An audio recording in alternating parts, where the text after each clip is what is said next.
All right, so we've been talking about monks and their arts for a while. It's time to move to another aspect of medieval society.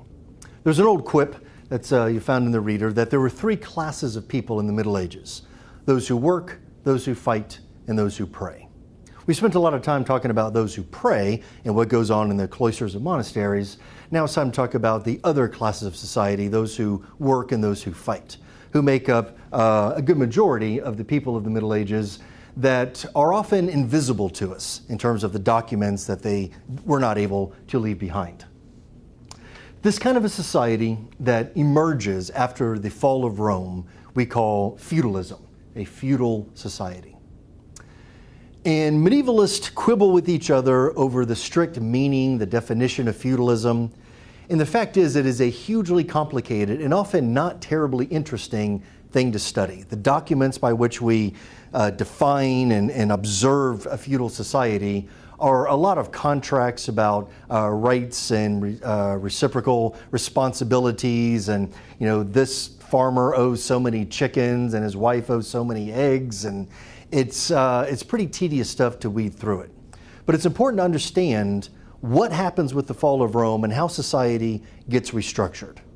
And so we call this a feudal society, and I just want to talk about some of the general aspects of it, keeping in mind that if you go on to a higher level to study this, the way it is in France or in England or in Ireland or in Italy, it's all going to be very different from each other. So this is just sort of a general overview. Okay? Now, in college, you're all taking political science courses. And so you're learning about capitalism and socialism and communism and fascism and all these isms that come in our political jargon. But from a medievalist point of view, there's really only two kinds of society. There are feudal societies and there are states. You live in a state. The way that you interact with your government is as a citizen.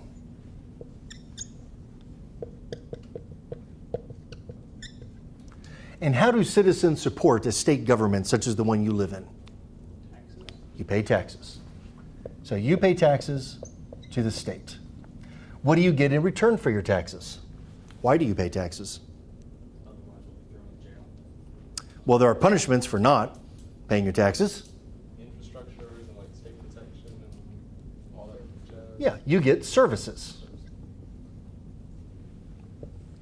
And so what kind of services are we talking about? What do you expect to get for your taxes? Roads.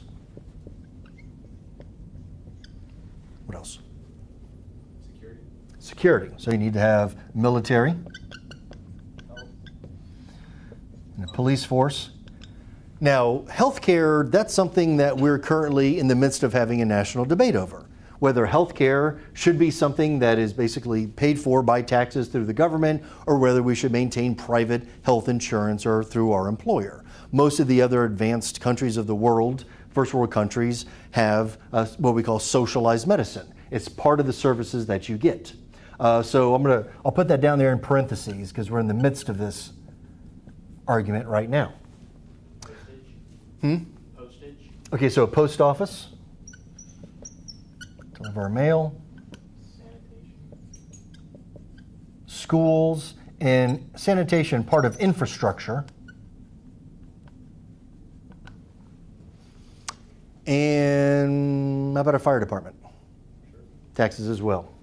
Now that's interesting because it wasn't always that way.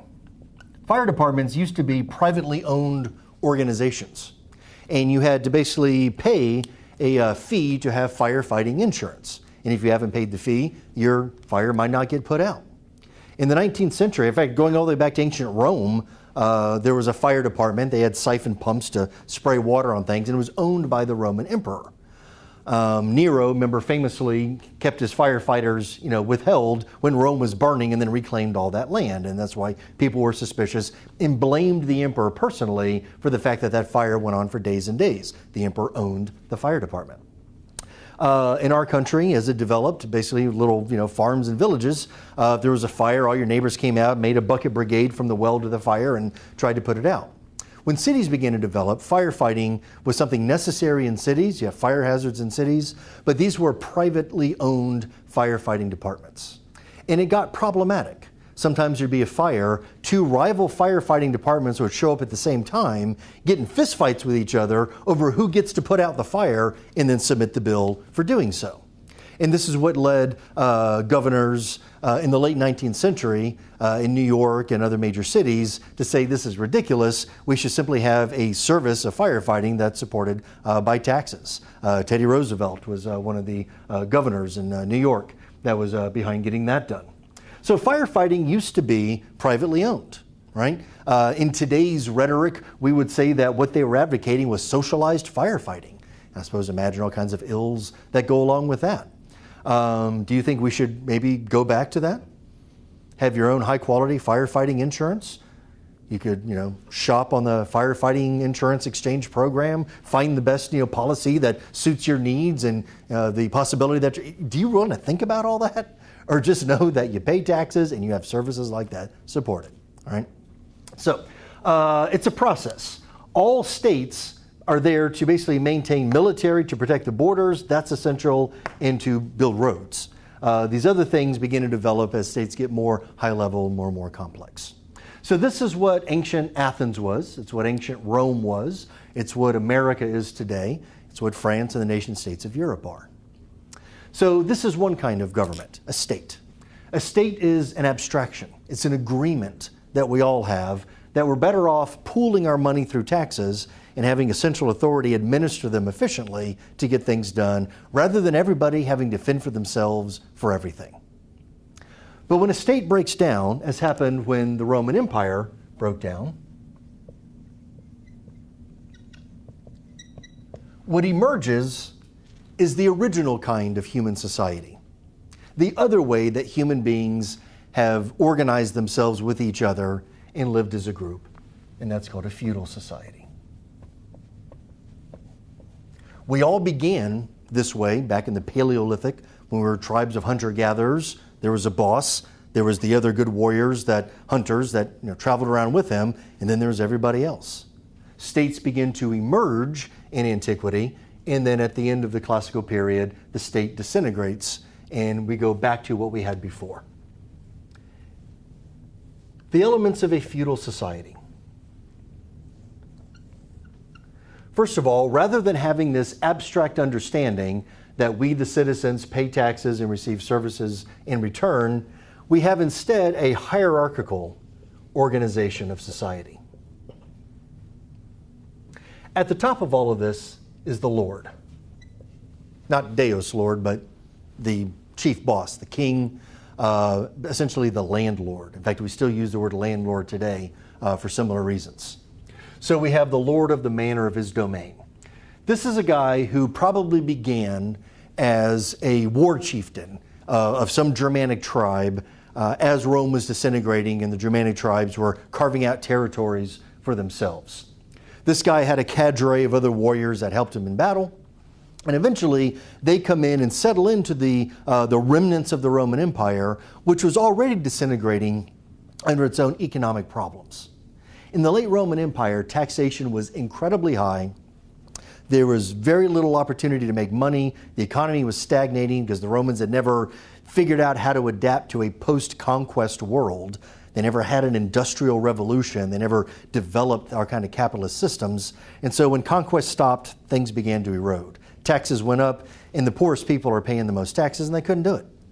And so these folks who were free landholders voluntarily gave up their rights to their land to some local strongman who could protect them and shield them from the taxes going to Rome. And Rome wasn't doing much to provide these services anymore as the state was disintegrating anyway. And the Germanic warriors come in and they integrate themselves into this system as well. And here's what emerges. The guy who is that war chieftain becomes a king, some high-level baron or duke. Beneath him are his soldiers, his warriors, and the standard term for them are his vassals. So these could be low-level knights, they could be barons, dukes, there's all kinds of titles for various levels of them, but all of them owe allegiance to the guy that they're fighting for.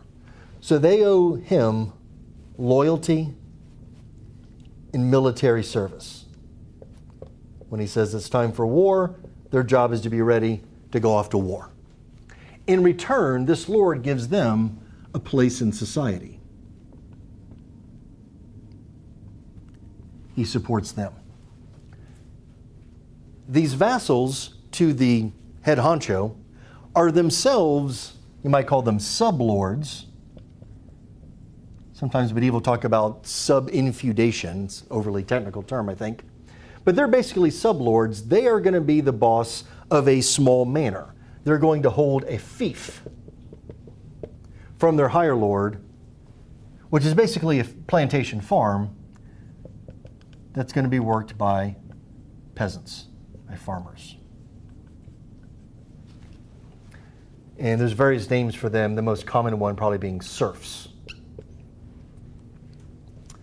So we have lords, vassals, and serfs. These are the people that do the physical labor. These are the people that do the fighting and apply military violence in the protection of society, or just against each other because they're trying to get more land and stuff for themselves.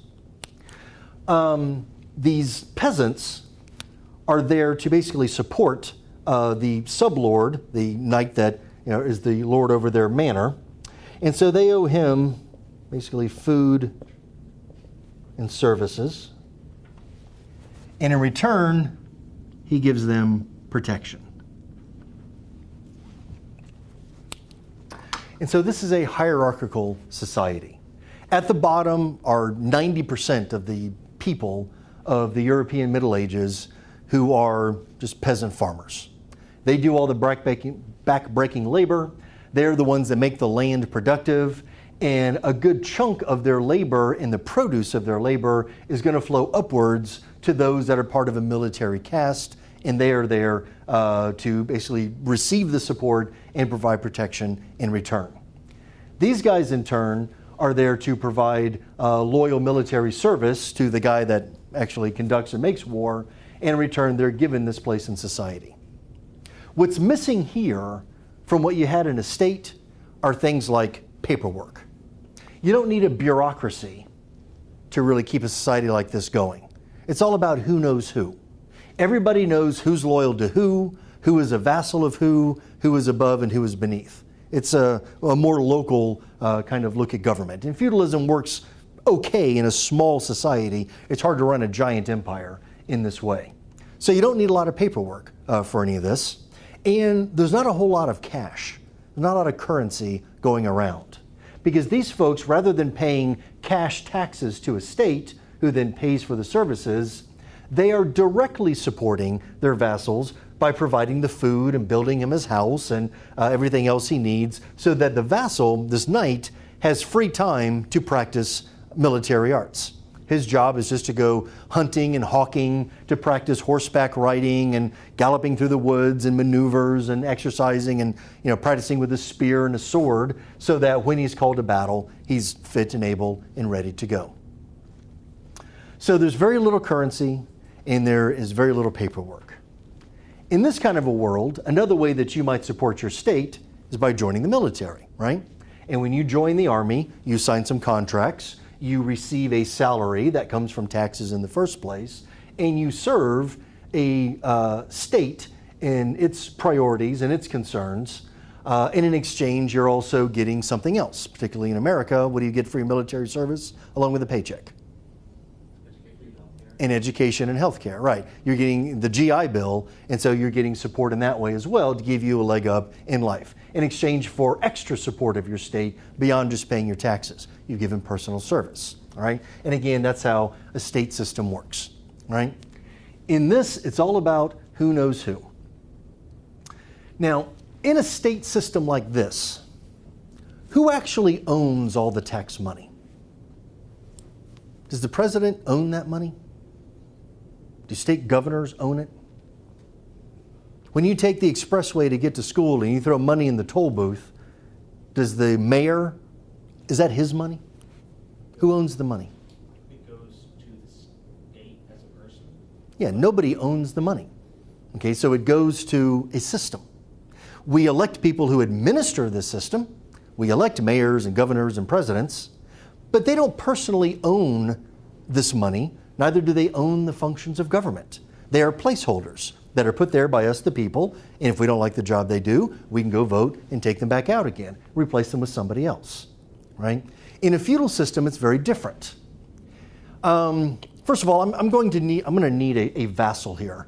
I'm going to be King George here. Joe, you're looking particularly medieval today. Can you come up here and help me out, Joe?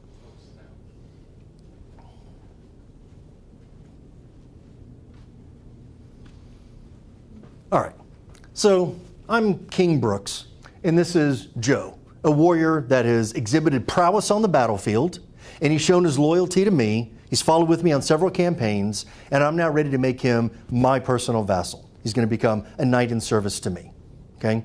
Now, we're going to have a ceremony to show this because he's not going to sign a contract joining the army. He's simply joining my band of warrior types. And so everybody knows who is who because we've done some ritualistic ceremony, all right? So, Joe, you've done well. You're ready to join my band, all right? On your knees, swear your loyalty to me. Swear to be loyal. I swear. Hands up like this. You're my man. In the late Middle Ages, they started doing that thing with the sword where they W on the shoulder and all that kind of stuff. The oath of fealty was the central ritualistic act by which medieval society was bound together. Publicly performed, it made clear to all onlookers the line of authority from the lord to his vassals. It was practiced widely in the Middle Ages and still exists today in the way people kiss the Pope's ring upon meeting them. That is a very late medieval, overly artsy version of it. It's when they start really stylizing all of this stuff. But in the early days, there are a bunch of warriors and everybody knows who is who. Okay, so now all the other warriors have seen it. He's now joined the gang. Now I've got to support Joe. I don't want him living in my castle with me, okay? I want him out somewhere else. So I've got to support him. Now, I don't have enough cash to pay him a salary to do this.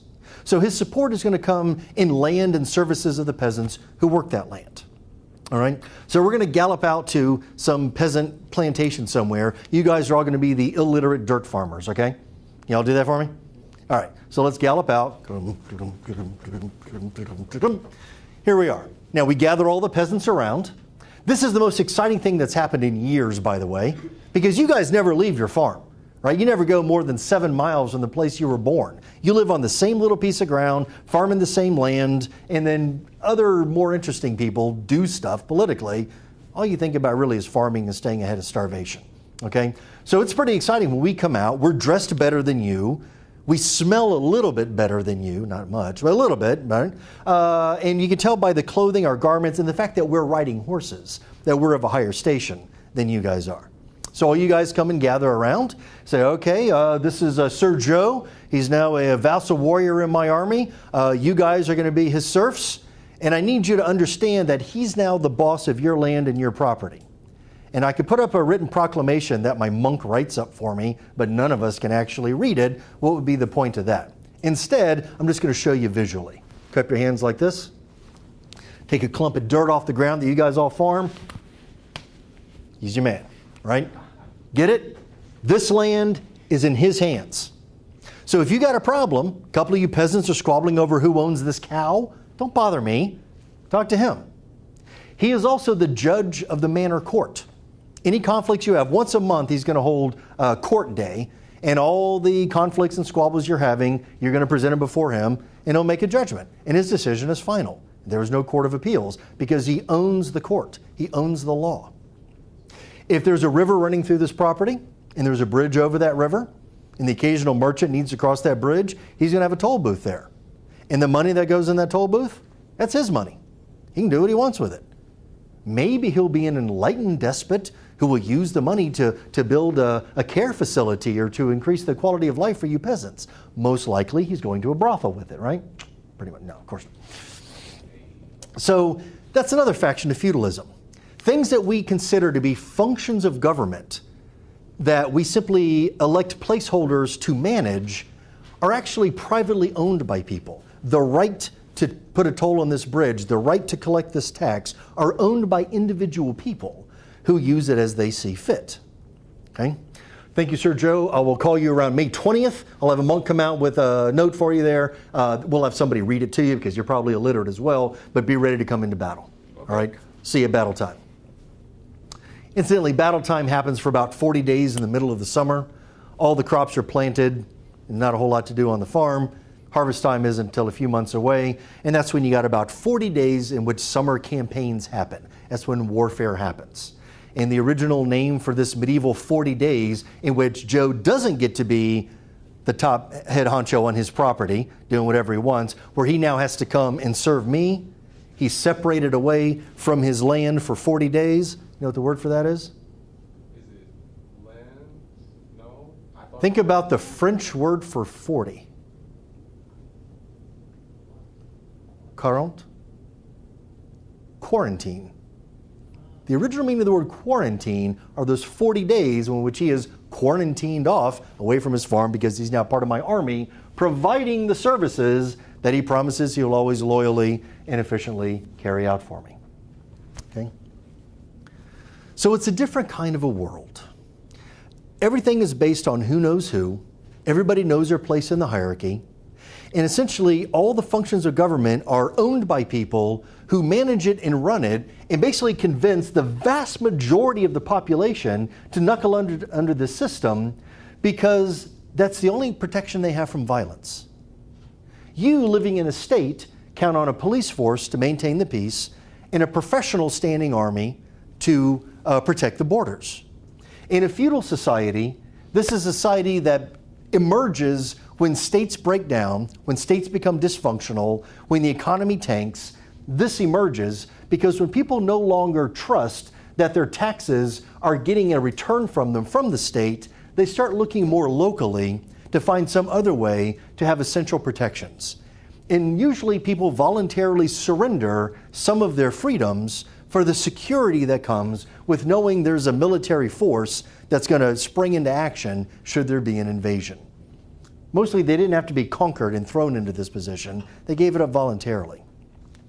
These peasants on the bottom are not slaves, not like in the ancient Roman world. They are semi-free. They are, in one expression, bound to the soil by obligations and customs, which does not mean, like you might have thought in grade school, that they are chained to the soil.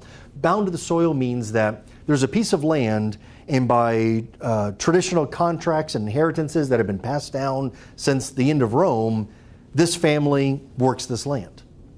And you really wouldn't want to oust them from that land because they know the land better than anybody. Without farmers, this land is not worth much of anything. It's not productive unless there's people there that know how to work it and produce the only real wealth, and that is productive land. Okay, most wealth basically is in farmland. In a world like this, you don't have a lot of redress for your grievances, because another strange aspect of the society is that different laws apply to different people. If you're a peasant, there's one body of common law that applies to you.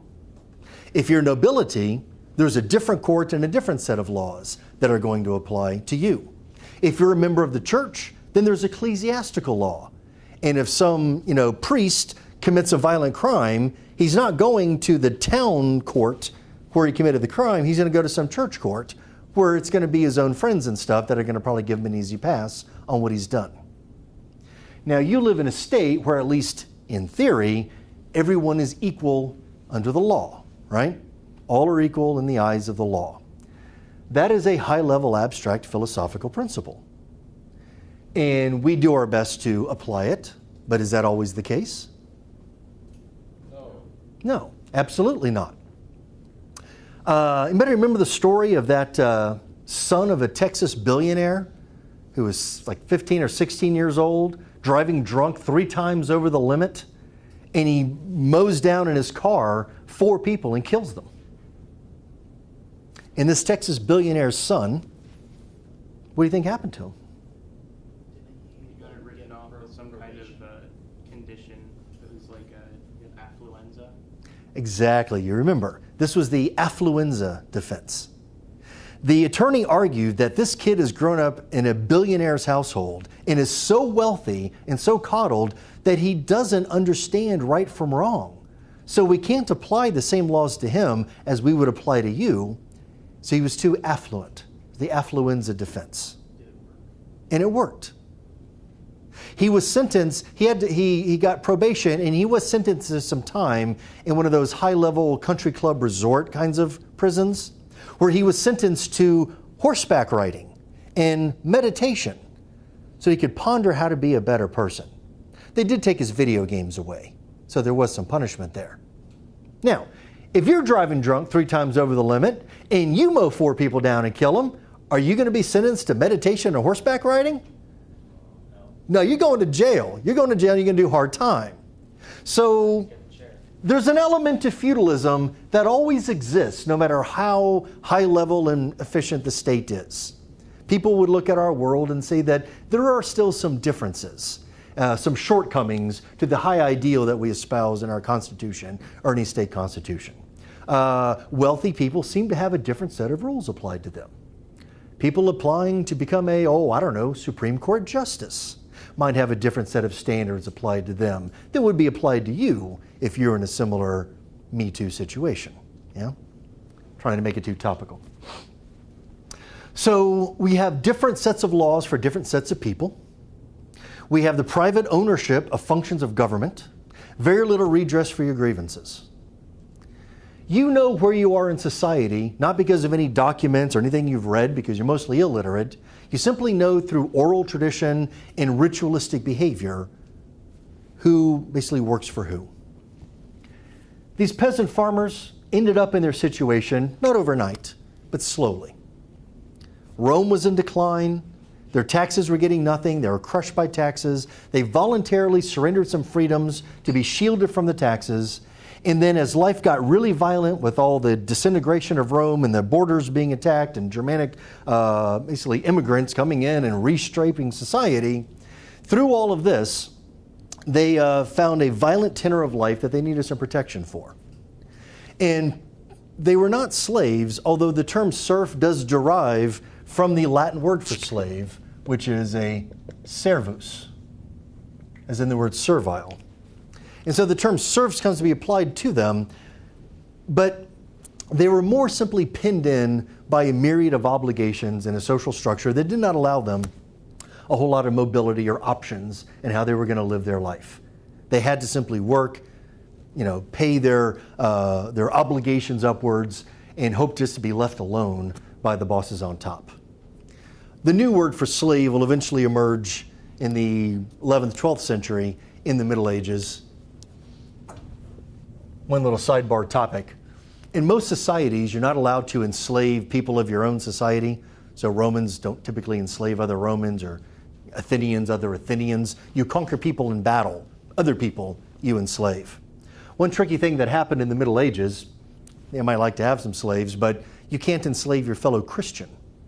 And once Europe was all Christianized, there was nobody left you could enslave. So where are you going to find a slave? You go to North Africa, and we do have references of Moorish slaves, North African, Muslim slaves, usually some like house slave owned by some wealthy bishop or something. Or you find the last pagan people in Europe, the last holdouts against Christianity. As long as they stay pagans, you can still enslave them. In fact, the term slave is named after them. The Slavs, the Slavic people of Central Europe. The Teutonic Knights maintained a slave trade with the Central Europeans, and for a while were keeping the missionaries out because they didn't want them to get Christianized, because then you don't have slaves anymore. So it's a slow transformation. These people didn't just wake up one morning and decide to become serfs in the bottom of a feudal hierarchy. It's like the old expression about how do you boil a frog? You know how you boil a frog? Slowly. Exactly. If you take a frog and throw it in hot water, it's going to hop out. You take a frog, you put it in tepid water and slowly raise the temperature. It never realizes that things are getting dangerous and it needs to hop out, and it'll sit there and boil to death without realizing what was happening to it. So it's an old expression. And that's sort of what happened to them. Slowly over the course of centuries, they find themselves going from free Roman landholders to serfs at the bottom of a feudal society. We tend to glamorize the Middle Ages. Knights in shining armor and kings and so forth. Does this structure of society seem familiar? Do you know any modern versions of this? I mean, right here in America, where you've got a top boss, a bunch of enforcer types, and a bunch of citizens who are being shaken down for money. Gangbang, the federal system? Like No, don't get all political with me here. Gangs, gangsters, mobsters, the mafia. That's this. Because this always exists. No matter how highly developed the state becomes, this always exists underground and never goes away entirely. When a state emerges, then functions of government are taken over by tax-paying citizens. And everything that you would have needed a feudal military society for now is handled by this. So how do they maintain themselves? How do mobsters do this? Extortion. Extortion. So you provide protection to shop owners against violence. Where's that violence going to come from? From them, right? They will provide the violence that they will protect you from for a price. That's how you extort and shake down shop owners if the police have been paid off, if there's something undermining the system. Otherwise, you would go and report this to the police and have them arrested. Why does that sometimes not happen? Because this doesn't work perfectly. And in places where people have managed to get in and bribe and extort their way in, then you can basically carve out little fiefdoms of your own there. Okay? What is the other thing that gangs do for money?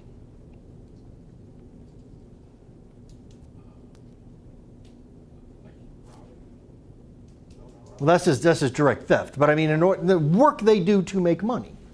For drug dealing? Drug dealing.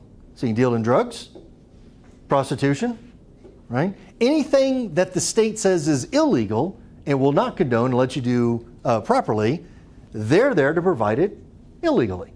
That's how they support themselves. And in the 1920s, what failed experiment did we engage in this country? Prohibition. Prohibition. For a while we decided maybe alcohol is the root of all evils. We tried to make alcohol illegal. What was the result? Speakeasies and Al Capone and the whole gangster movement, which we also kind of glamorize, don't we? In the same way that we glamorize these knights of the Middle Ages. All those knights in shining armor, saving damsels in distress and noble kings, it's a bunch of poppycock. That's a bunch of fantasy nonsense, propagated by these people as they saw their world eroding underneath them. Because in the High Middle Ages, towns will emerge and state systems will start to come back again. And part of justifying their continued existence was that kind of literature. But knights really were not noble and gallant. Knights were a bunch of rapist thugs that basically lorded over society and did a whole lot of whatever the hell they wanted to. You don't want to live in the Middle Ages. Trust me on this. It's a fascinating period to study. I've devoted my professional life to studying this, but you really don't want to live there. Be glad you live here. Living in a state as you do, you probably complain about all those taxes you have to pay, right? Income taxes, property taxes, sales taxes on things. Nobody really likes paying taxes. In our political rhetoric, we hear all the time about, this evil politician that wants to raise your taxes, as if instantly that's somehow a bad thing. You know what? Be glad you pay taxes. To quote a Supreme Court justice from the early 20th century named Oliver Wendell Holmes, I like paying taxes. With them, I buy civilization.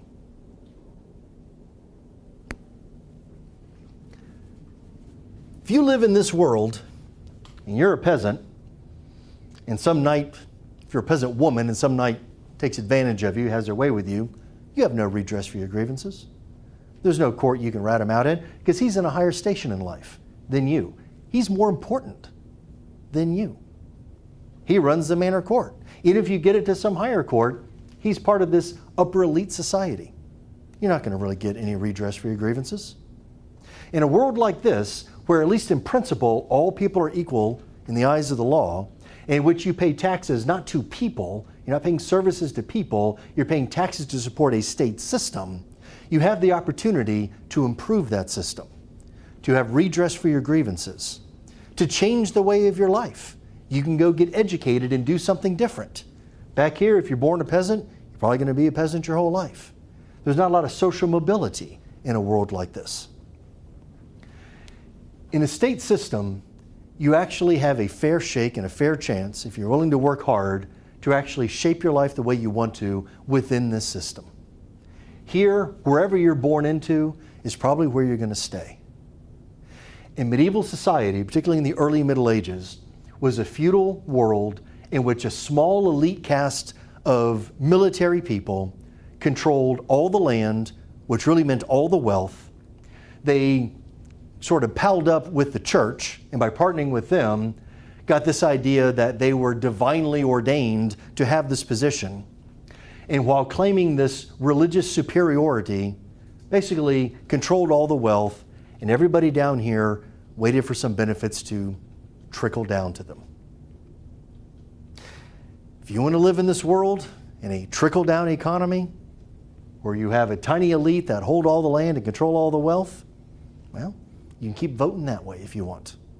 You're looking at the undermining of the state and the returning to a feudal society.